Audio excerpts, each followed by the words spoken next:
Hello दोस्तों, स्वागत है आप सभी को मेरे चैनल KGPR 479 में, जो कि एक एजुकेशनल चैनल है। इस चैनल पर आज हम बताने वाले हैं बिहार की कृषि, जो बिहार पुलिस, बिहार दरोगा एग्जाम में क्वेश्चन यहाँ से पूछे जाते हैं। ठीक है, तो बिहार की कृषि, ठीक है, तो बिहार की कृषि से एक छोटा सा टॉपिक है ये। यहाँ से क्वेश्चन लगभग पूछे जाते हैं एग्जाम में। तो देख लेते हैं। बिहार एक कृषि प्रधान राज्य है जिसका लगभग 80% आबादी कृषि पर निर्भर है। ठीक है, 80% आबादी जो है इसका कृषि पर ही निर्भर है।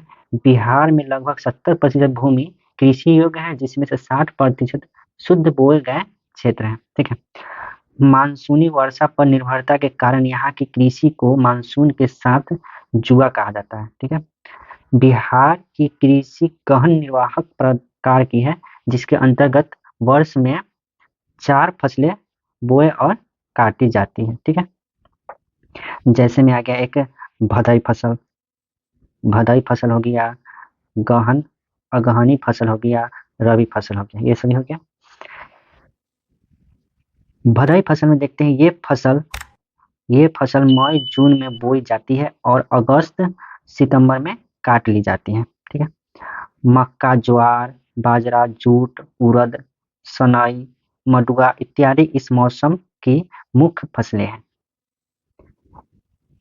इनकी बुआई क्या है? अगहनी फसल, इनकी बुआई जुलाई अगस्त में होती है और नवंबर से दिसंबर में ये तैयार हो जाती है। धान हो गया, कुल्थी हो गया, तिल हो गया, आलू हो गया, तिलहन हो गया, सब्जी, मकई, कपास, गन्ना, पटसन इत्यादि इसकी मुख्य फसलें हैं। ठीक है, रबी फसल की बात करें तो ये बसंत ऋतु की फसल है, जिसकी बुआई अक्टूबर और नवंबर में होती है तथा ये फसलें मार्च अप्रैल तक तैयार हो जाती है। गेहूं सर्व प्रमुख रबी फसल है।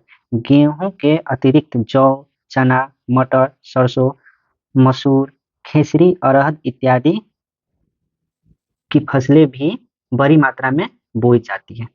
ठीक है, अब बात कर लेते हैं गर्मा फसलें के। ठीक है, ये ग्रीष्मकालीन फसलें हैं जिनकी खेती उन क्षेत्रों में होती है जहां नियमित सिंचाई की व्यवस्था है। इसकी बुआई मार्च अप्रैल में होती है और कटाई जून के महीने में होती है। ग्रीष्मकालीन जैसे कि धान, मकई, मूंग, चना, आम, केला, तरबूज, ककड़ी, सब्जियां एवं प्याज इस मौसम की मुख्य फसलें हैं।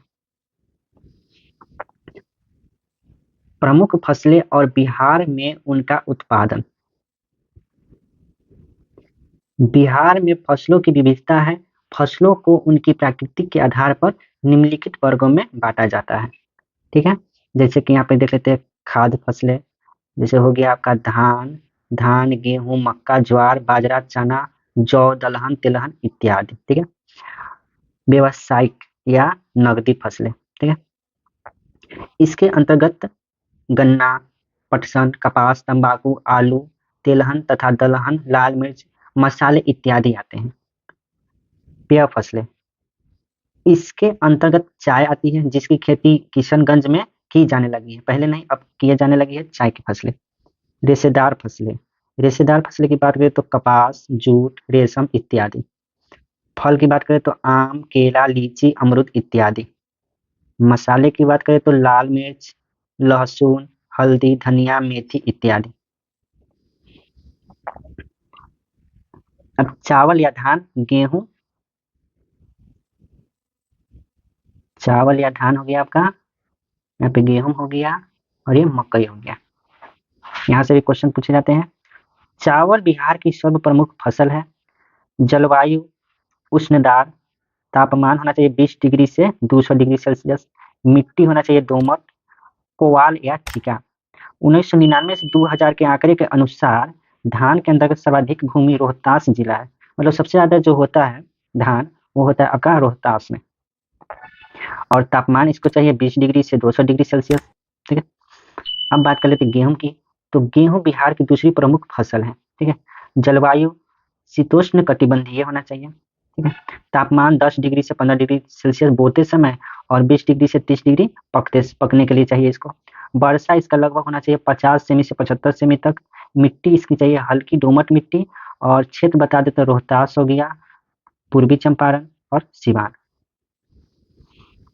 मकई की बात कर लेते हैं तो मकई या मक्का बिहार के खाद्यान्नों में तीसरे स्थान पर है। ठीक है। जलवायु गर्म आर्द्र, तापमान इसको चाहिए 25 डिग्री से 30 डिग्री तक। ठीक है। और वर्षा इसको 50 सेंटीमीटर से 100 सेमी तक चाहिए। मिट्टी इसका रहना चाहिए नाइट्रोजन युक्त गहरी दोमट मिट्टी। क्षेत्र इसका हो जाता है सारण, सिवान, गोपालगंज, मुजफ्फरपुर, वैशाली, पूर्वी चंपारण, पश्चिमी चंपारण, समस्तीपुर, बेगूसराय, खगड़िया, रोहतास, मधेपुर, पूर्णिया, कटिहार इत्यादि क्षेत्र में होती है। तो ये रहा हमारा छोटा सा टॉपिक बिहार की कृषि के बारे में। तो अगले नेक्स्ट टॉपिक के लिए इंतजार करें।